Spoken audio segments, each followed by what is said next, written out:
తప్పిపోయిన గొర్రెను నేను నీ ప్రేమతో పిలిచి రక్షించితివి. తప్పిపోయిన గొర్రెను నేను నీ ప్రేమతో పిలిచి రక్షించితివి.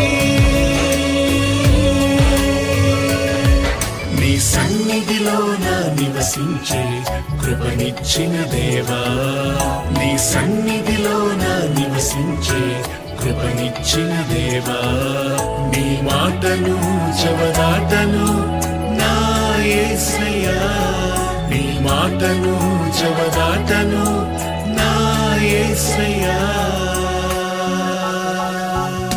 నిన్నే స్తుతింతును, నిన్నే ఘనపరతును.